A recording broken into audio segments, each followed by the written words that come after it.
It all started with Skyrim intro. Hey, you're finally awake. After playing the game for almost 12,000 hours, I decided to play the game all over again on a new character. When I began the game around 2015, I was in a rush. I wanted to be caught up on the main story quest, and because of this, I barely remember anything from A Realm Reborn and Heaven's Sword. In my memories, both were terrible. Very long, painful, boring, etc. But now that I went through A Realm Reborn again, I kind of see things differently. Though Square Enix did shorten the main story quest of A Realm Reborn of supposedly 15.8% of its story, getting rid of useless quests. This video is going to be kind of long. I kind of expect most people won't stay through, which I totally understand, but I really hope that a bunch of you will make it until the end. Seeing the game Archivist video solely focusing on the main story quest, it took him around 50 hours, and this video will summarize it in approximately an hour, which I think isn't too bad. The intro begins, you see your character in its job outfit, fighting a man wearing a hood and a mask after hearing these three words.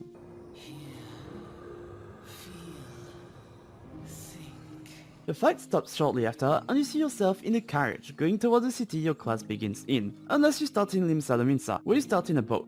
In each version of the intro, you will always be placed with the merchant and the twins. The merchant will do chit-chat with you, but the twins will not care about you at all, which is kind of ironical because of later in the story. But for each intros, you will always get attacked on the road. It kind of pinpoints how it's a world where almost nowhere is safe, if not the big cities. Once you arrive, you will be admitted to the Adventurers Guild of your city, which is how your story is going to begin because they will give you some jobs to do. Now, I'm going to ask you to survive this part of the video because it's not the most interesting part of the story, but it does get good later. It's kind of the big issue with FF14 where the pace can be pretty slow sometimes. I counted, there's approximately 244 quests, and I think it gets pretty interesting once at the level 50 quest, which is pretty far in.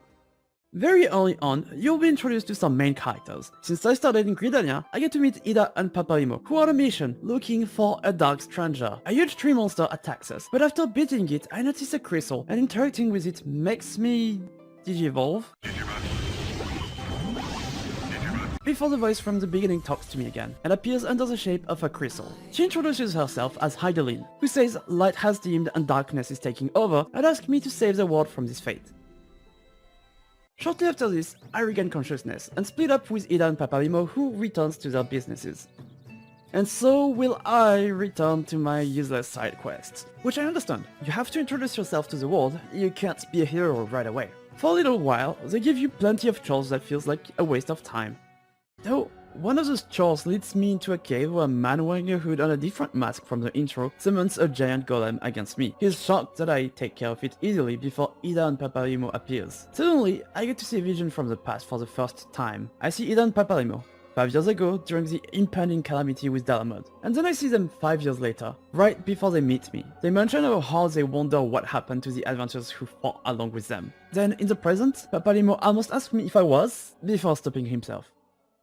After going through a lot of quests, I am sent to defend the Sacred Guardian Tree from some beastmen monsters before finding out every odd events were orchestrated by a masked mage, who decides to take care of me by himself. Before ul'dah and Papalimo joins me in fighting him. We win, everybody leave, and I see a crystal of darkness where the body was, before it disappears.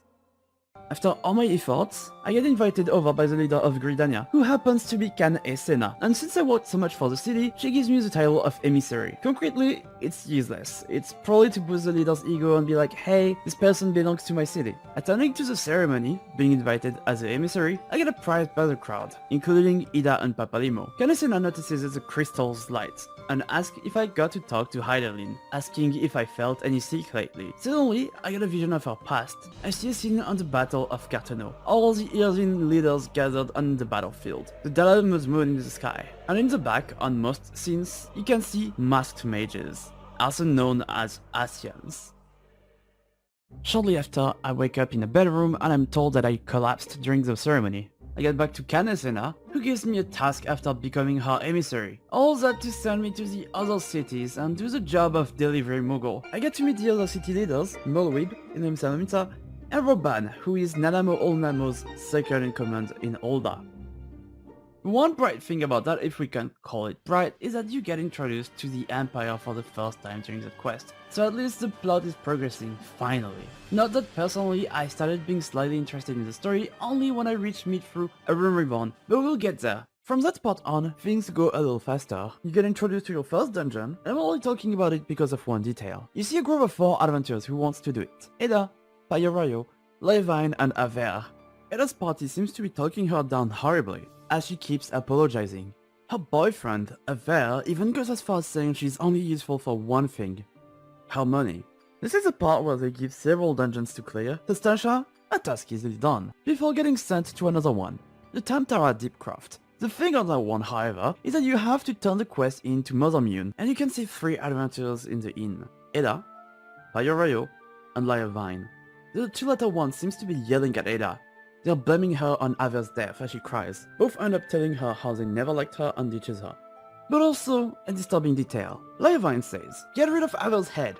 Bury it, cremate it, do whatever the hell you like with it, but for God's sakes, stop carrying it around. It's just get rid of it, alright? I think it was one of the first times in A Realm Reborn where I was interested in the things going on.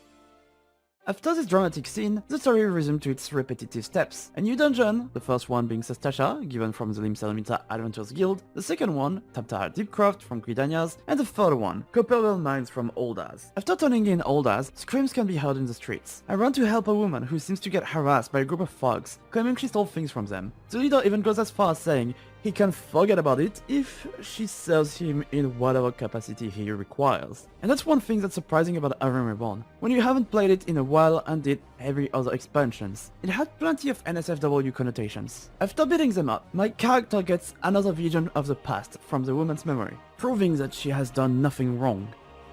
Shortly after this, Ilan Papalimo appears and claims that they've been stalking me, and that they would love for me to join the group called the Science of the Seventh Dawn, claiming that I am possessed of all the qualities they seek in an adventure, also mentioning that the vision I had is a gift and I'm not the only one having it, and that they would love for me to meet a friend. And I guess it's when the story finally picks up, because you go from adventuring on your own to potentially having friends. After talking to Ilan Papalimo, I am led to the Vesper Bay, where the headquarters of the Science is located. In the entrance, there is a level called Tataru. I am only mentioning it because if I don't introduce the character of Tataru, and then I mention it later, you might be confused as who the heck is that. After talking to her, I get to meet the leader of the Science. Discount Minifia. In the room, there's also Ilan Papalimo, that we already know of, but also a cat girl, an e-boy, and a giraffe.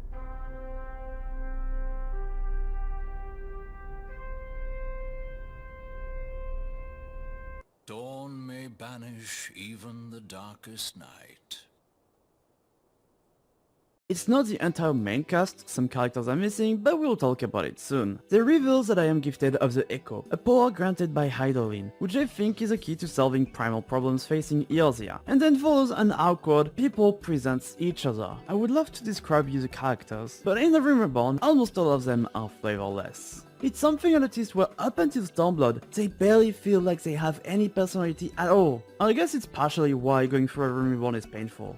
Anyway, you can see Ida and Papalimo, which to me feels like they're the ones with the most personality in this room. Ida is a kind of goofy and lively girl, and Papalimo, her best friend who doesn't miss an opportunity to pick on her. Then we have Y'shtola, despite being one of the player's favorites, it really feels like she has nothing to bring in A Realm Reborn. Tancred, he feels like an attempt of comic relief of a guy that just flirts with every girl.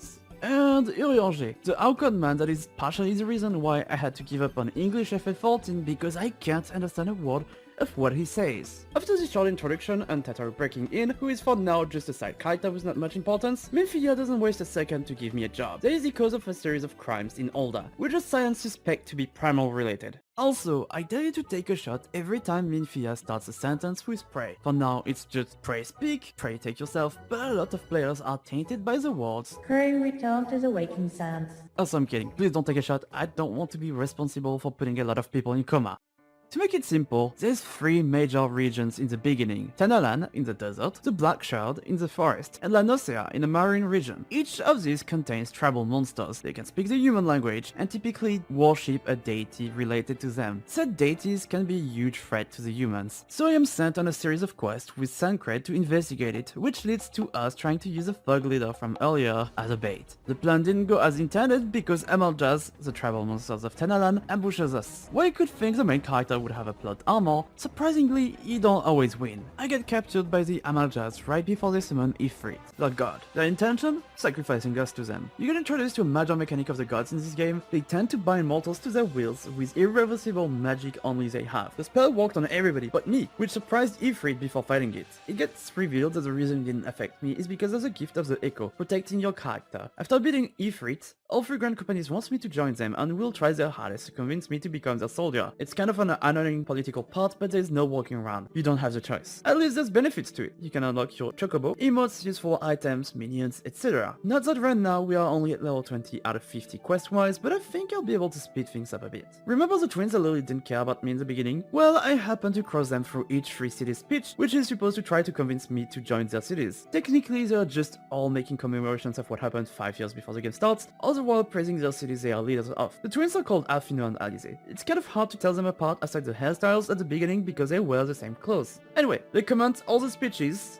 and they decided to talk to me on each of them for no reasons at all, especially when they did not care to talk to me in the intro. Or rather, Alfino talked to me. Alize has been looking angry and refused to stare at me the whole time while snubbing me. Also, another quick side note, but after this quest there's another one for the Grand Company Vic, where I saved two dudes, a Lalafell and a Rogadin, known as Biggs and Wedge. They are engineers of Gallant Ironworks, and their leader has gone missing ever since the Calamity. After picking my Grand Company, I am sent to the Sylph tribe in the East Shrouds. Gridania wants to make sure that the Sylph doesn't intend to summon Ramuh after the Ifrit incident. Aside the fact that they look a little bit like Teletubbies, which is horrifying, I find them to be pretty endearing. I do a few tasks to earn their trust, including dancing, which...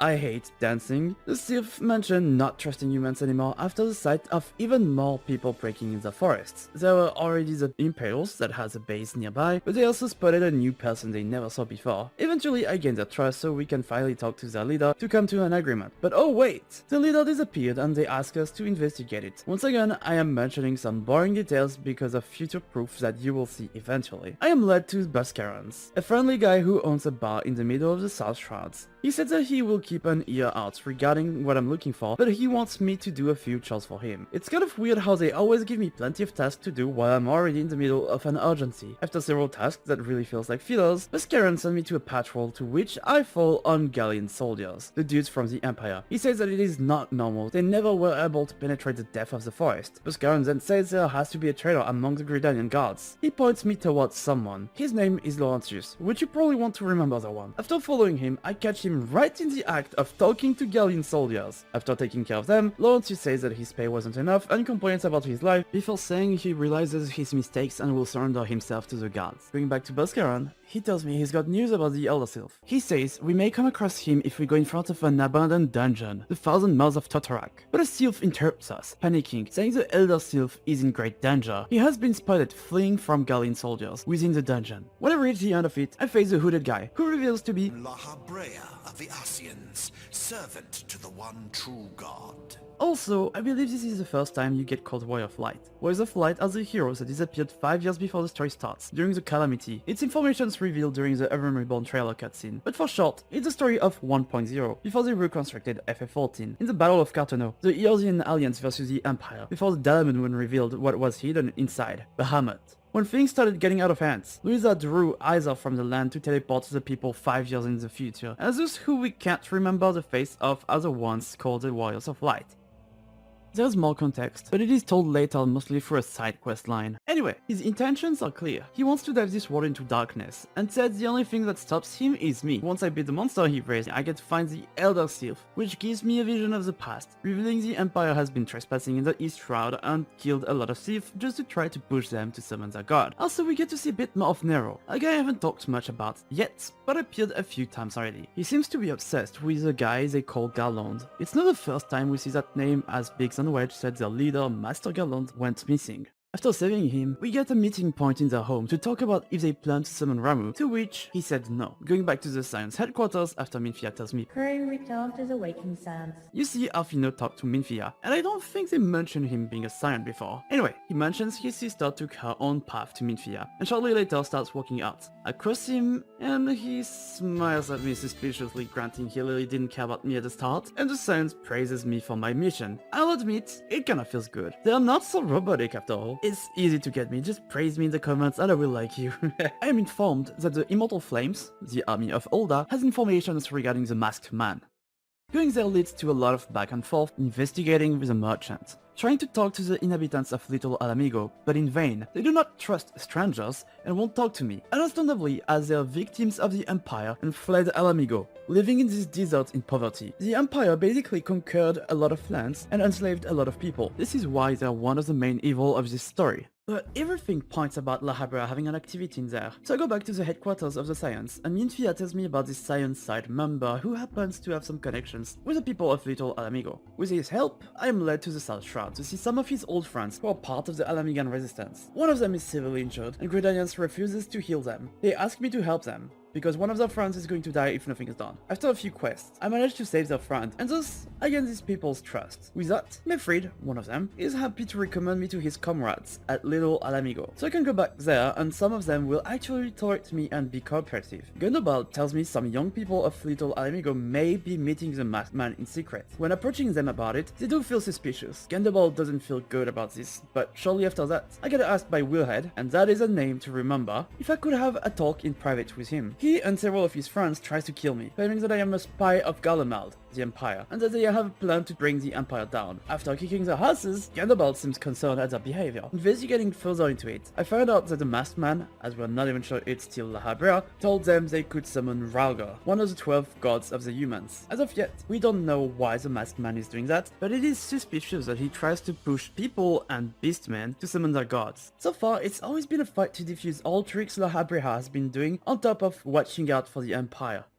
Shortly after all these efforts, I'm already sent back from the Science headquarters straight to the North Shroud, because he's been spotted over there. And it starts a whole questline of, there has been murders on a woman in the North Shroud, let's investigate it. Investigating it, and according to what people has been saying, I fall on a huge eyeball monster, known as Ahriman, who just happened to have killed yet another woman. On the corpse can be found a lily button. Showing it to Mother Mune, she tells me to show it to someone who tells me to show it to someone who tells me they recognize someone wearing something like that on their jacket. Meeting that man, he says he is willing to tell me if I will do something about it. He tells me he used to work for Lady Amandine at the Hawks Manor, but one day she ended up disfigured, and a masked man came up to her and taught her a rite of rejuvenation involving spilling maiden blood. So of course I am sent in yet another dungeon, but this time I crossed 2 masked men instead of 1, which is probably why the story said earlier that we don't know if it's still La Habra or not. Now starts one of the most painful parts of A Realm Reborn for me, and I believe many other players. But don't worry, I'm going to make it very short. Once upon a time, kobolds were upset and wants to call on Titan, but the citizens of Limsa Luminsa wouldn't feel good about that. Especially when it's their fault that the kobolds wants to do it, because they trespassed their territory, breaking an agreement. So you are called to beat Titan, right? Must be super quickly done, right? If only. This part made me so bitter. How about they suggest that we get information about Titan before fighting him? Because a group of people called the Company of Heroes already beat him in the past. That doesn't sound bad to me, unless they decide to make it about 20 quests long of getting informations, to which most is a huge waste of time. For short, they make me meet a guy who pretends to be the Axeman from that group. Turns out he makes me do several tasks on his behalf as he gets the merit of it to the job givers, and I shortly later find out that he's a liar and wasted my time. But he sends me to someone he knew that actually fought Titan and is part of that group. The man is called Whizcat, and what could happen after this huge waste of time? How about he makes me kill a frog to see if I deserve the informations, and asks me to bring the meat as proof, and then tell me he wants me to help him prepare a dinner to the Lord Gagaruju. He sent me to another man, Landonel, in South Shroud, who wants me to bring an egg. Noon, who wants me to fight a guy to test my strength before getting warm meat from a giant worm. And then I am sent to a dungeon, Brave Flox's long stop for cheese. If only it would stop here, it would be great. But no! They send me to Shamani Lomani, who is blind, and send me to get some wine. Which of course took more than 6 quests just for that. And then they all gather around me and tell me how they manipulated me into preparing a feast because they know who I am, what I'm worth, and intended to help anyway. I hate that part so much. After this long part, I meet Ryo, who prepares me to fight Titan. Remember that guy as well. I beat Titan, Yashtola witnesses an Asian watching me with Guardian leaders, and she drops by and teleports me back to the Beastman I freed. She makes me tell that we beat Titan to the leaders of Limsa Luminsa, they thank me, and Minfia calls me again. Pray return to the Waking Sands. And now happened the actual first time I was interested. I returned to Vesper Bay to pray return to the Waking Sands. Entering it, the music stops, and plays something dark. Thinking on it, it's true that Tata wasn't even there, and in the hallway, I see tons of corpses of comrades that were part of the Science.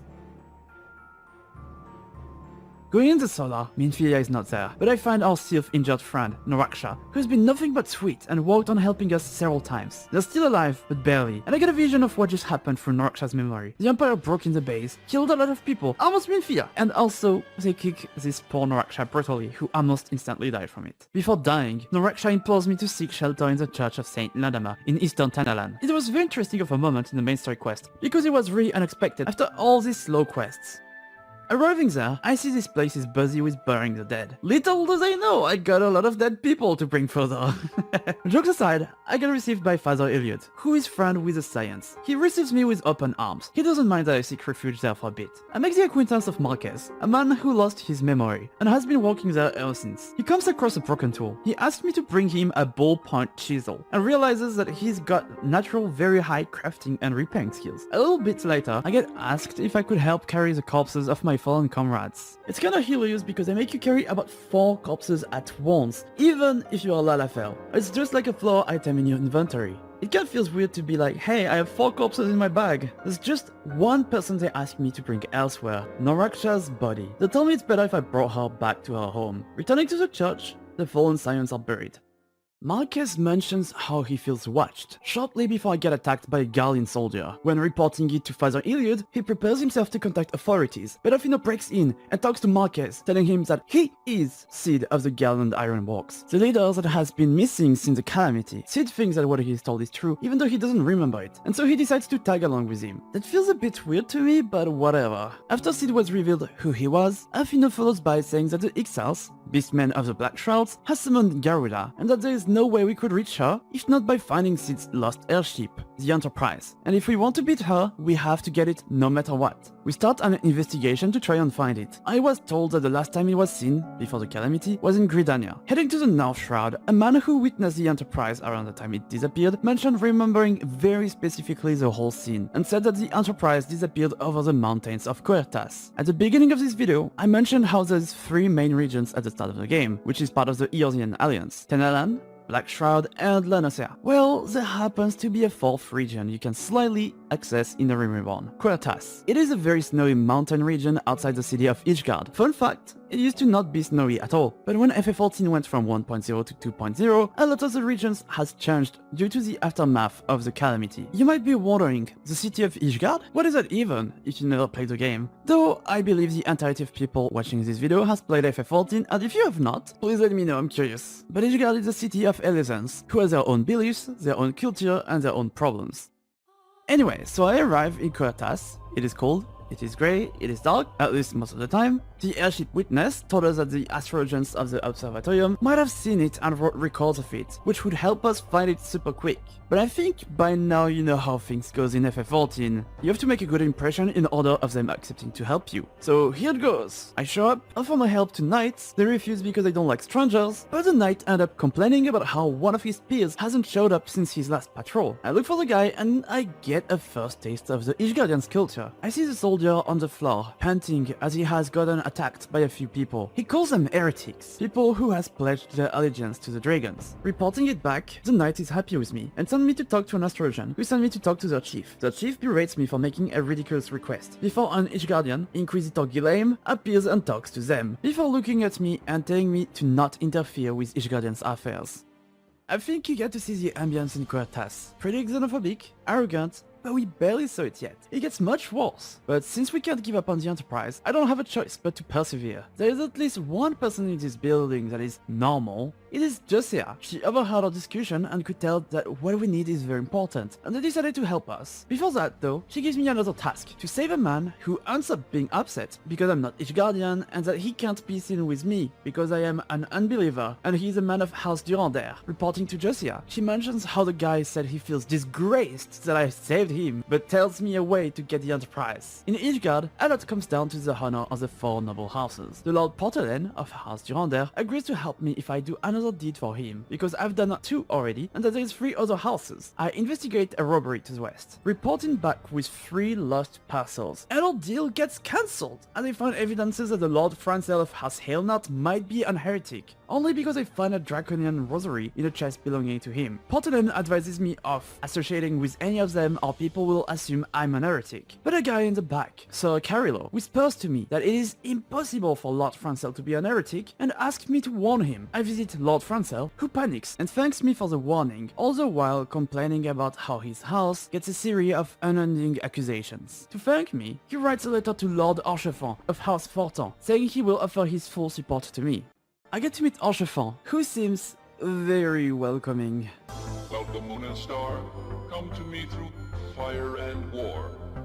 Oh, oh. Who kindly offers me to stay as a guest and that he will make inquiries on my behalf. After an attempt to help me that did not go as intended, he tells me Lord Francel has been seen going to the Steel Vigil outpost, which is overrun by a horde of Dalliances, basically kind of dragons, and wants me to make sure everything is okay as he doesn't know why he's headed there. I run there and end up saving Francel and his soldiers. He explains me that it was a desperate attempt to prove that he is not a heretic by improving the reputation of his house. I'm not really sure how, don't ask me, but he says he won't have any choices but to accept the judgment of the Inquisitors, whatever it may be. Returning to Archivist, there is finally progress as he tells me he found a witness of the Enterprise. But of course, the witness refused to cooperate with us because we have been seen helping Francel, who's been accused of being a heretic. So Archivist tells me we have to clear his name. After questioning a few people, I approach the porter about it. He takes it as an offense, and that I might as well look into his parcels to see myself how wrong I am. But little did we know there were more draconian rosaries, symbol of the heretics. The porter is shocked, and denies all acknowledgement of the draconian rosaries being in his parcels. Thus,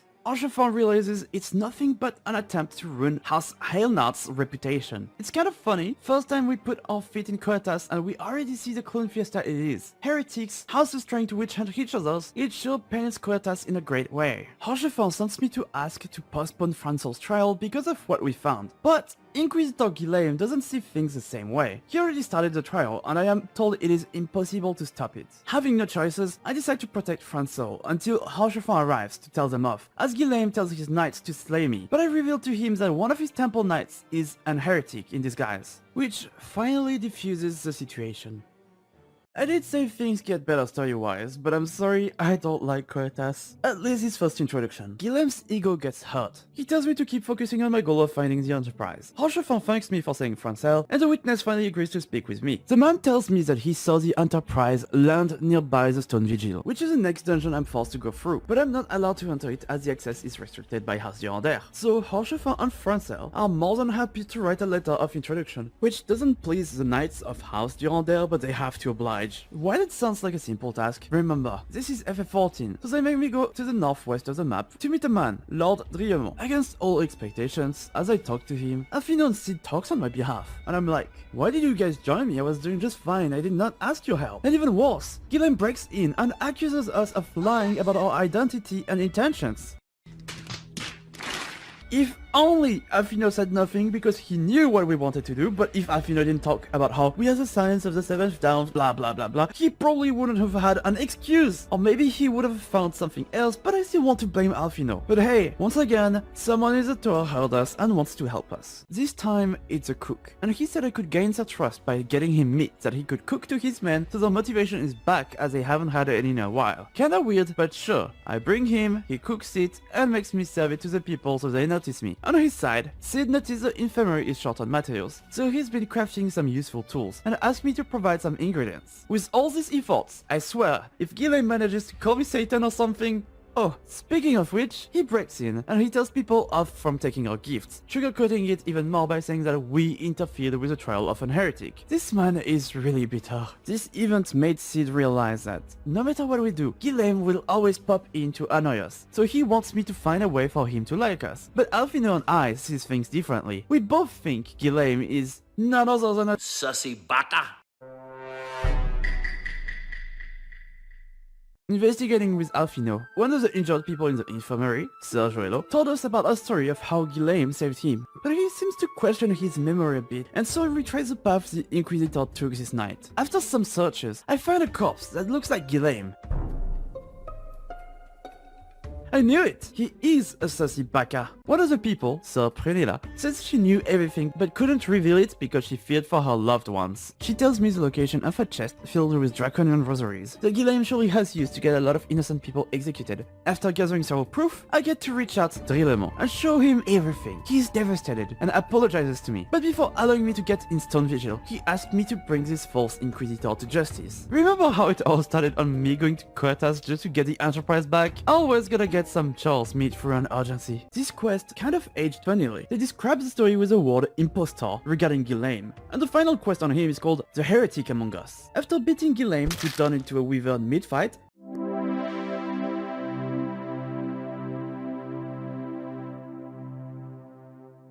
Drillemont allows us to go in stone vigil, but doesn't guarantee us that the Enterprise is intact ever since these 5 years. Going through the dungeon, we arrive in the last room where the Enterprise seems to be in one piece, but it is kind of badly damaged, right behind a sleeping dragon. But here comes La Habrea, who notices me and decides to use his magic to wake up the dragon, knowing full well I could beat Garuda. Also forgot to mention it, but through the story I did evolve about 5 times. What I mean by that is I've gathered up 5 different elemental crystals, which supposedly makes you stronger. We make it alive, and even better, we get to fly the Enterprise back to Gridania to repair it. And this is the best news. We are finally out of this place where people keep witch hunting each other. Once arrived in Gridania, before starting repairing the Enterprise, we have a talk about our plans. We think on how are we going to make it to Garuda's lair, granting her place is surrounded with violent winds. As you probably noticed, but Ifrit is fire, Titan is earth, so they control elements, but in a very strong way. Through our thinking, Sid suddenly does an Ignis. That's it! I've come up with a new recipe. He tells us we could get a corrupted crystal to alter the element of the area, therefore her winds wouldn't be as strong and we would be able to land there. This is great news because I can make this part very short. I am sent on, as usual, a very short mission of finding something straightforward. A corrupted crystal. What could possibly go wrong in this game?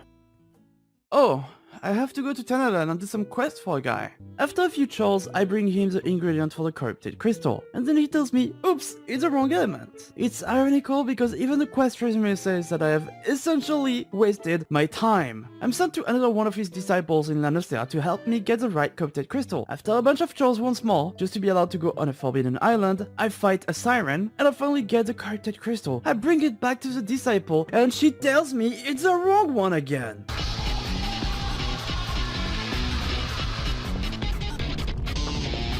I know Square Enix wants to make storytelling, but when you don't ever go forward, when you get about 20 quests just to get to fight a boss, it can be pretty painful to hear over and over and over that your efforts were for nothing. I'm losing my mind. So I am sent to yet another disciple, who tells me the thing I'm looking for has been swallowed by a cute spriggan. It's kind of sad, but this game doesn't mind making you a serial killer and killing a bunch of innocent animals. And finally, good news comes as I am told I have the actual right crystal, and I'm done with this quest line. I get back to Sid and the repairing is almost done. All we need is to try the crystal. It works and we are finally ready. We fly to Garuda, preparing ourselves to fight her. Before we fly, starts a surreal cutscene, where we get ready, and Alfino puts his hand on Sid's, looking up at him with a questionable smile, then throws his arm in the air and says, Enterprise, engage. as if he looked cool doing that. We get to see Sid's memories. It talks about his background, how he grew up in Galamald, the Empire, how he was a prodigy, one of the best of his kind, and how his father didn't give him much attention anymore. So someone else filled in this gap. Gaius. He proved to be no better in the end, so he decided to leave the Empire. His memories ends, and Alfino, who notices Sid got his memory back, look up at him with a smile again. We land in Garuda's lair. The fighting arena is surrounded by exiles, and prisoned amaljas and kobolds. I kind of feel weird regarding that boss. If you look up close, and her dialogue is relatively weird. Anyway, we beat her, but her worshippers pray, getting her back on her feet. But suddenly, the Empire drops in. Sid is surprised to see the Black Wolf, calling him Gaius, as he very well know him. Gaius says, You look well. Forsaken kin and country. Gaius taunts Garuda. She gets really angry and she makes the kobolds and amaljas suffer, so they panickingly summon Ifrit and Titan. You can see all 3 bosses at once. He then summons his brand new weapon, Ultima armor. With it, he fights each bosses individually and within a second. He absorbs all of their strength, making his Ultima armor even stronger. After this act of showing strength, we and the Empire leave. In the sky, we can see La Habrea spectating, obviously being behind all of this. So on that, we return to the Waking Sands. Returning to the Waking Sands, we meet up with Ul'dah and later Y'shtola, because remember, this Count Lunafreya has been abducted a long time ago. They reveal that they have been trying to find where our still alive comrades have been brought to and tells us they are in Castrum Sanctuary, a base placed in Mordona. Mordona is a very small region, but also, I believe it is one of the most impacted areas from the calamity, if I remember correctly. Y'shtola suggests that I go to the Observatorium again to ask them some questions about recent activities. I guess they really spy everything that happens nearby with the telescope they have, and take notes of it. I head to Lord Portelaine, who confirms he spotted 4 individuals that matches the description of Minfilia, Urianger, Papalimo, and Tataru. He also informs us that he has seen 2 men, likely Biggs and Wedge, who has escaped an Imperial airship. Remember? They are part of the Garland Ironworks, and said how they miss the leader that has gone missing, Sid? They don't even know he's back. I investigate in several areas, and people keep saying they witnessed both of them escaping the airship. I end up finding Wedge, hiding under a bridge. He's frightened, cold, and hungry. After he realizes that it is me, he is relieved that everything is finally over. After getting him to safety, he begs me to save Biggs, who decided to distract them away from Wedge at the risk of his own life. After trying a few times, I end up fighting him. He's surrounded by Gallian soldiers. Ul'dah, Y'shtola, and I rushes in to rescue him from the Imperial troops. Getting him to safety, the Garland Ironworks are all reunited after 5 years of not seeing Sid. We head to Mordona's Adventurers Guild, which happens to be literally right next to Coyatas. I meet Slavborn, who is the leader of the guild and wants to construct Revenant's Toll. As we are preparing to save our friends, he tells me to seek the aid of Glomont, who hates the Empire. Thanks to his help and informations, I spy the Empire base through their drainage pipe, who confirms that they do have our friends in. Returning to my friends to tell them the news, we steal uniforms and we get fixed before putting it on. I manage to infiltrate a group of Gallian soldiers before stealing one of their Magitech armors and bringing it back for the end preparations. It happens to be damaged, so we have to fix it up by giving it a new heart, which eventually it starts reacting to us as if it was a living being. Now we can finally get ready to infiltrate our base.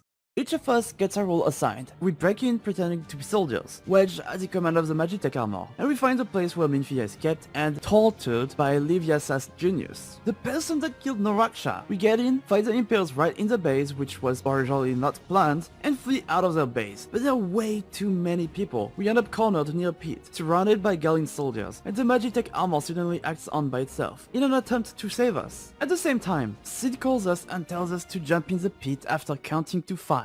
It was kind of a cringe cutscene because you see each character's count consecutively, and then for 5 you see your character, which of course is voiceless. 4.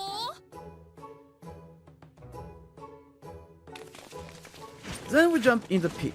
And of course, despite that we should have landed on the roof of the Enterprise, we are all settled in the Enterprise, which doesn't make sense, but oh well, it's a fantasy game. As we start fleeing, we get attacked by Ultima armor, and we can see Gaius next to it. But also, An Ascian, Athena says, an overlord no less. His garb attests to that. so Minfilia comes to a conclusion that it is La Habra, shortly before he reveals his face. The Ascian was none other than Sancred. The Saiyans are shocked, wondering if they've been betrayed and that he was a double agent pretending to be with us from the beginning. It didn't take them very long to make an assumption that there's no way he is a traitor. He has to have been possessed. But now one thing is sure, the Ascians and the Empire works together. That is very likely why they got Ultima armor. We learn that Gaius has put an ultimatum to the Alliance leaders. Basically, surrender or die. After discussing with the leaders around a table, we took the decision to fight them back. No way we let the Empire conquer even more lands. The operation is decided. The Black Wolf resides in Castro Meridianum, but as how it is at the moment, it is impenetrable. So instead, we split the operation in 4 phases. The first one, I, the Warrior of Light, will be led to make an assault at Cape Westwind, and try to take out Ritatin Sas Arvina, the tactician leader. When he inspects the place as he plans to, his fight used to be a joke, because it was the first 8 players trial fight, and the cutscene would last about 2 minutes of waiting on the players, but the fight itself would last only a minute-ish. Ever since though, they reworked it. It's a much longer and harder fight. Walking in, he tells his men to leave because he knows they are no match for me and doesn't want anything to happen to them. They leave and he swears that he will take me down. Mid-fight, He's panting on the floor, but suddenly his guards come in. They don't want to let him die. And so comes a slow scene where he sees his men getting slaughtered before him. It fills him with anger, and he gets back up, wanting more than ever to get me. But once more, he doesn't budge. Once I defeated him, I start walking away. But he gets back up one more time. In a desperate attempt, he chains me and tries to burn both of us down. Unfortunately for him, I fight back until he can't hold anymore. Before he dies, he apologizes to Gaius for his failure. Sometimes, it almost feels like you are the bad guy in the story, even though they are the ones who wanted to dominate us. Phase 2, the Maelstrom will attack the base Ritatin came from, when it is confirmed that he made it to Cape Westwind. All the while, we split several attacks on several bases at once. Phase 3, I am sent to cast from Meridianum. I break in through the entire base until I reach out Livia, and finally avenge Noraksha for the injustice she's done. And then, with Sid's help, I am led to the fortress of Praetorium, the 4th phase, where I am told to destroy Ultima Armor. This is the second dungeon where you can't skip the cutscenes, so it takes a long time to clear. But there's funny things about it. Gaius tries to enroll me despite the fact that I murdered Ritatin and Livia. How very glib. Further in, I get to find the Magitech armor that saved us. Thanks to it, I get to cross defenses easily, but then we come upon a huge wall. And once again, I have to betray my Magitech armor by using all its energy to bust the wall open.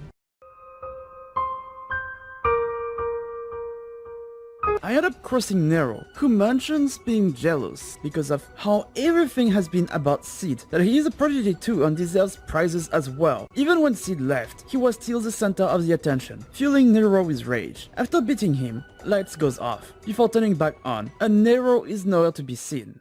Sid tells me to not die. Ah, he's so sweet. Oh wait. Don't even think about that. You're too bloody useful. Fuck you.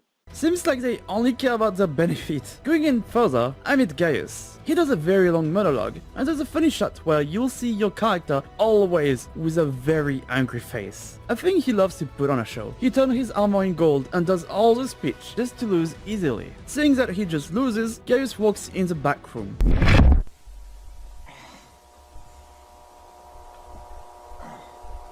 As we let him walk away for no reason at all, and let him get in Ultima Armor. Makes sense. I fight him in Ultima Armor, slowly stripping it from Titan, Garuda and Ifrit powers. After defeating him, Gaius is confused, talking to Lahabria, who says I am protected by the crystal, before he makes the Ultima Armor use one of the strongest spells it has, which is called Ultima.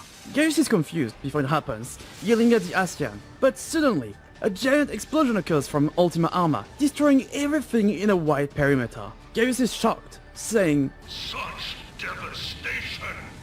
This was not my intention! Fortunately, I survived due to Hydane's protection, but Lahabria says that she ran out of energy, using everything to protect me from that blow, and then leaves Gaius to finish the job. A second run happens against the Ultima Armor. It doesn't put up much of a fight now that the primal powers are gone, but as Gaius is close to lose, he realizes Ultima Armor is casting Ultima one more time. He curses Lahabria, but I beat the weapon before it happens. Gaius is expulsed from Ultima Armor before it explodes. Lahabria comes back and doesn't waste the opportunity to tell how weak Gaius is, and that he wasted such a strong weapon. Then Lahabria talks to me again, saying that Hydaline is a parasite that is going to destroy this planet, and that he has to stop me no matter what, and that he plans on doing it since I am weakened and Hydaline is out of energy. Another fight happens, this time against Lahabria. Mid through the fight, he summons 4 orbs, and that is a part that frustrates me heavily ever since I played the reworked version of the story. Back then, you would just do Praetorium and beat him in a group of 8, but now you are 1 versus 1 against him and the fight is scripted in a way that no matter what you do, you will die.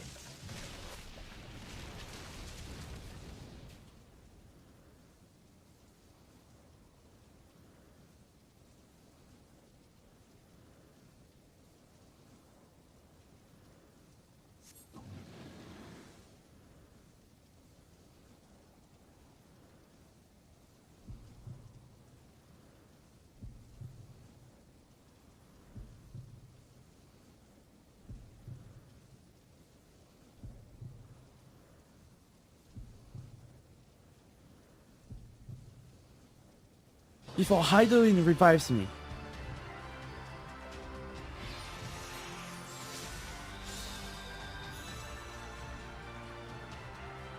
Lahabria comes back and curses at her. I fight him with my new granted strength, and he says that if I kill him, it will only kill Sancred, and that he will escape. But suddenly, Hydaelyn awakens another power, granting me a weapon of light. I strike Lahabra with it, expulsing him out of Sancred's body.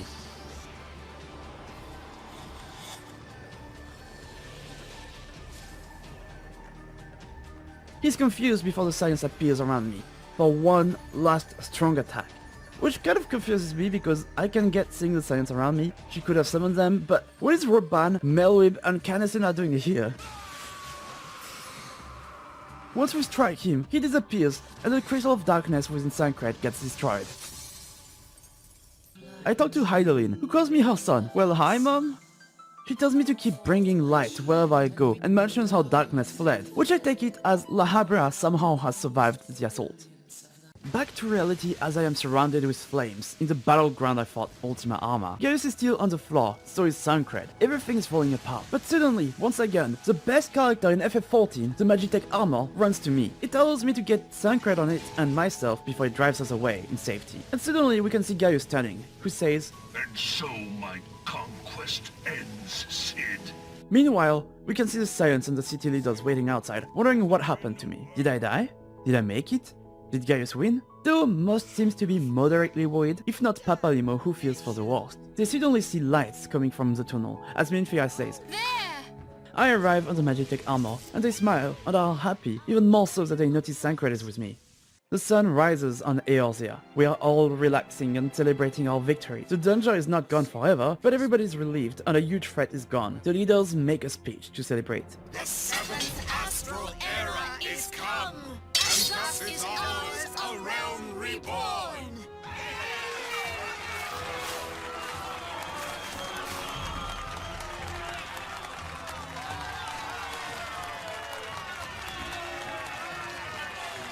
That's all for part 1. Hope it made you smile.